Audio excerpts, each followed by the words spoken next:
तो hello and WhatsApp guys, क्या हाल है आपके। मेरा नाम है निखिल और आप देख रहे हैं हमारा यूट्यूब चैनल एनसीईआरटी विद निक।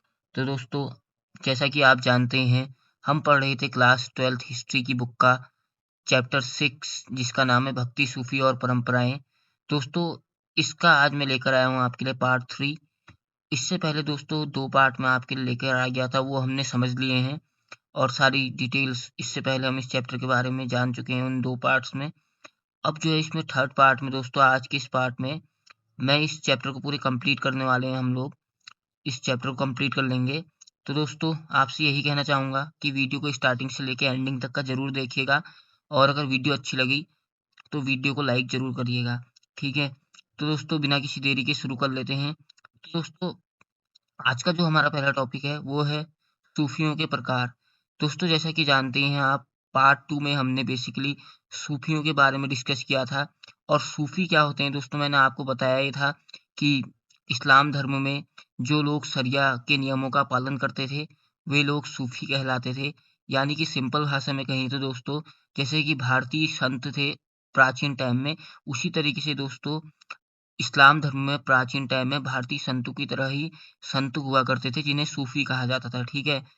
इनके बारे में दोस्तों हमने पढ़ लिया था इससे पहले। अब जानते हैं दोस्तों इनके प्रकार के बारे में।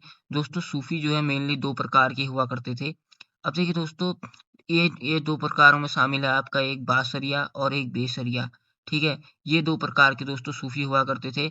और जैसा कि दोस्तों इससे पहले वाले पार्ट में हमने शरिया कानून के बारे में पढ़ा था, जो कि मुस्लिम एक इस्लामी एक धार्मिक संग्रहों की वो है, पूरी रचनाओं का संग्रह है एक सरिया, ठीक है।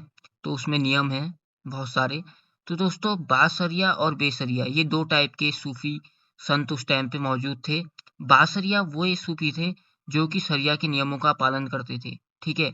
शरिया के नियमों को ये लोग मानते थे और उनका पालन करते थे।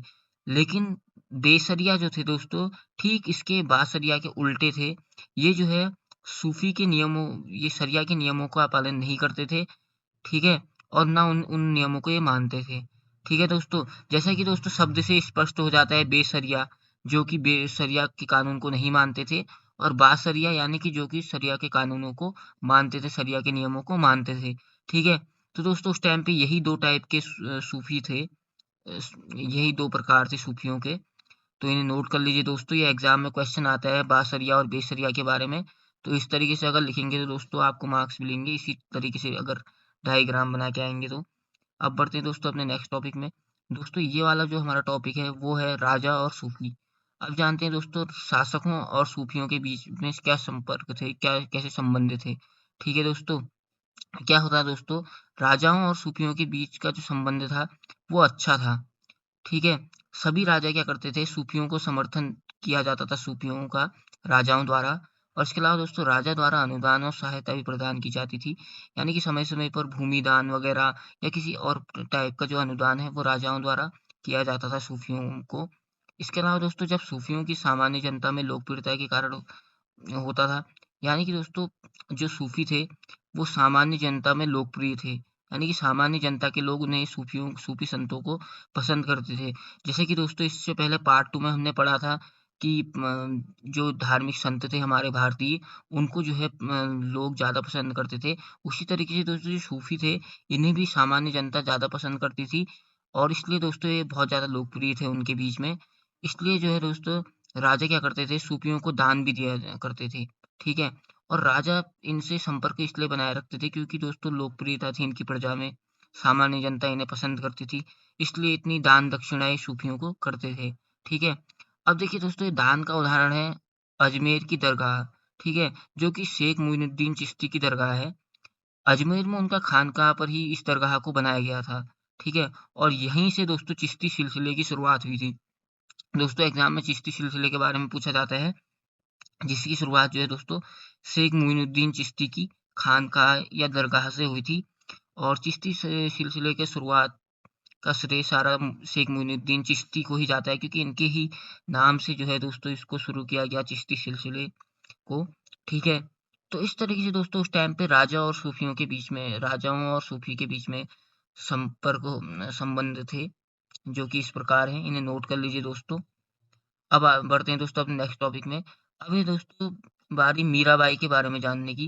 दोस्तों मीराबाई जो थी, मैं इनके जो है ये बेसिक डिटेल में पहले बता दूं। इनका नाम मीराबाई था, आप तो जानते ही हैं। और इनका जन्म हुआ था दोस्तों 1498 ईस्वी में।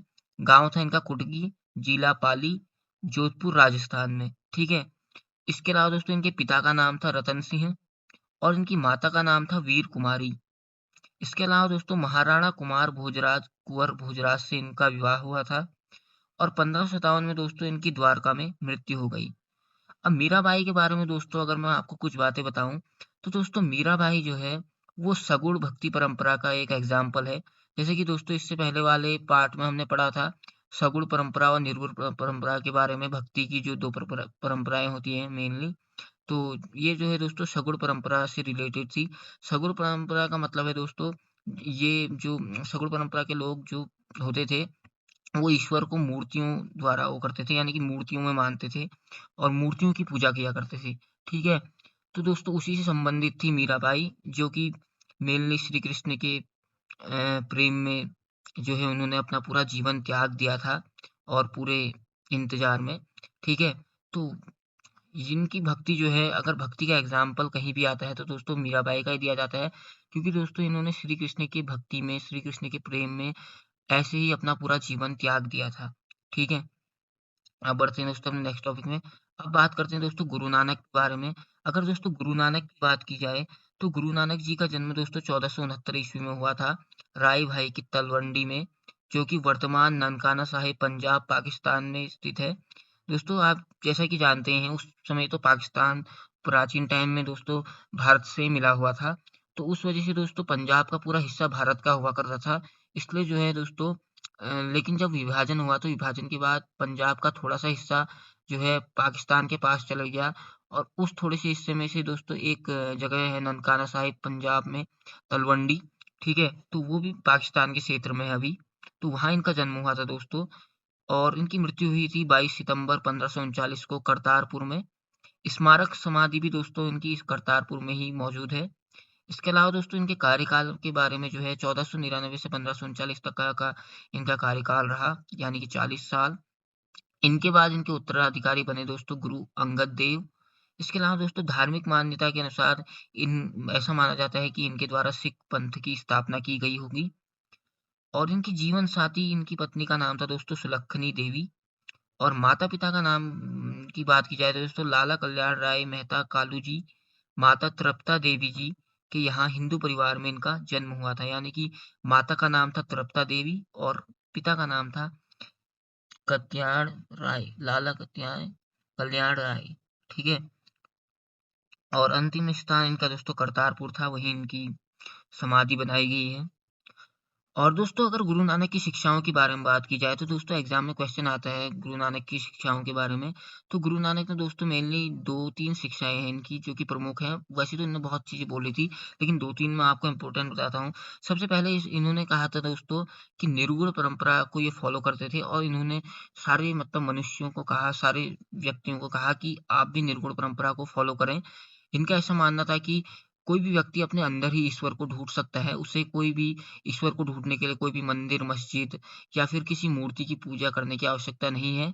और दूसरा इन्होंने दोस्तों भक्ति के 2 मार्ग बताए थे।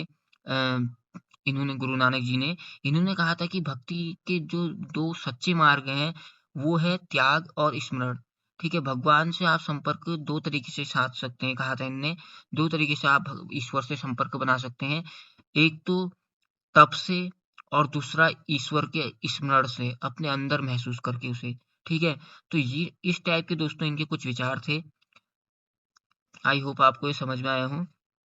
तो बढ़ते हैं दोस्तों अब अपने नेक्स्ट टॉपिक में। अब बात करते हैं दोस्तों खालसा पंथ की। तो अगर खालसा पंथ की बात की जाए, तो खालसा पंथ की रचना जो है दोस्तों सिख धर्म के अनुयायी 10 गुरुओं के प्रशिक्षण और शिक्षाओं पर आधारित है।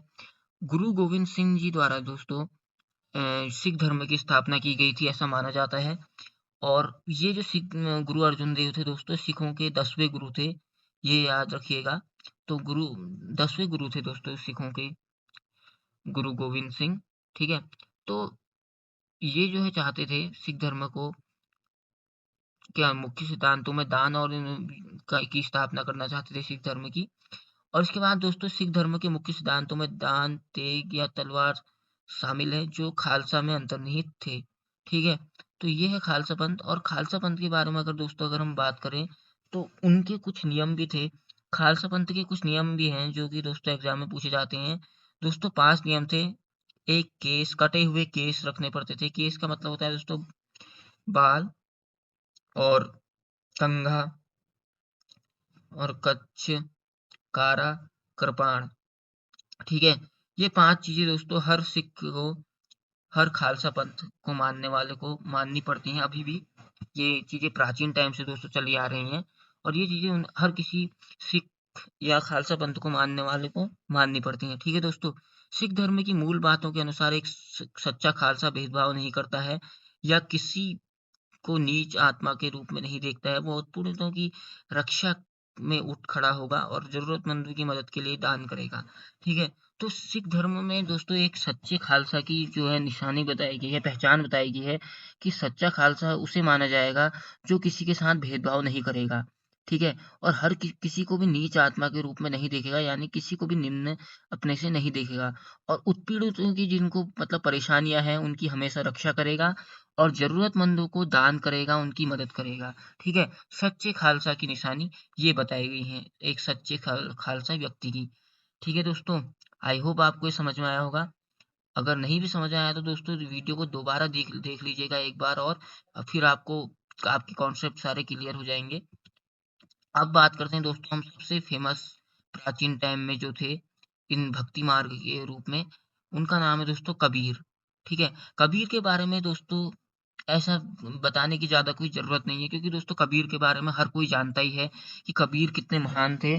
दोस्तों कबीर की बात की जाए, कबीर और गुरु नानक इन दोनों की ही बात की जाए, तो दो के दो दोस्तों ये निर्गुण भक्ति परंपरा के उदाहरण हैं।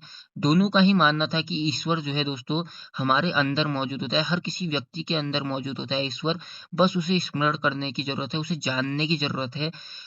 और कोई कोई भी मंदिर, मस्जिद या फिर किसी मूर्ति की पूजा करने को ये व्यर्थ मानते थे।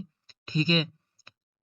और ऐसा माना जाता है कि अगर बात करें दोस्तों कबीर के बारे में, कि ऐसा माना जाता है कि कबीर को एक विधवा महिला द्वारा वाराणसी में जन्म दिया गया था, परंतु विधवा होने के कारण कबीर की माताजी ने इन्हीं लहरतारा नदी के पास छोड़ दिया। यानी कि विधवा होने के लिए ऐसा माना जाता है कि विधवा होने के कारण क्या करा, इनकी जो माता है, माता थी कबीर की, उन्होंने क्या करा, उन्होंने विधवा होने के कारण कबीर को जो है लहरतारा नदी के पास छोड़ दिया, यानी कि नदी के पास छोड़ दिया। ठीक है?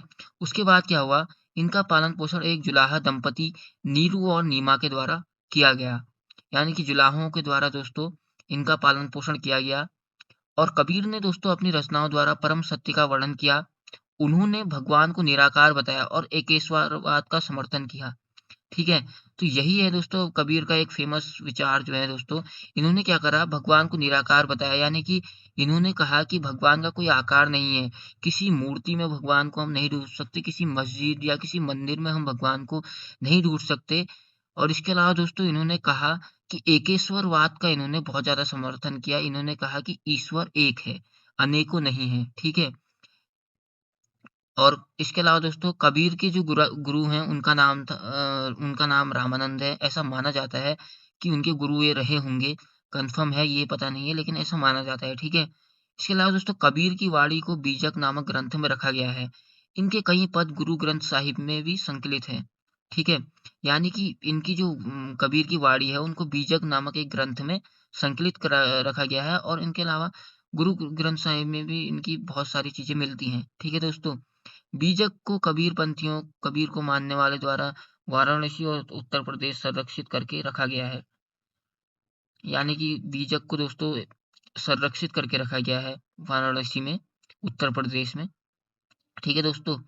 तो ये थे दोस्तों हमारे कबीर, जो कि मानते थे कि भगवान जो है निराकार हैं, और हर किसी व्यक्ति को अपने अंदर भगवान ढूँढने चाहिए। ठीक है?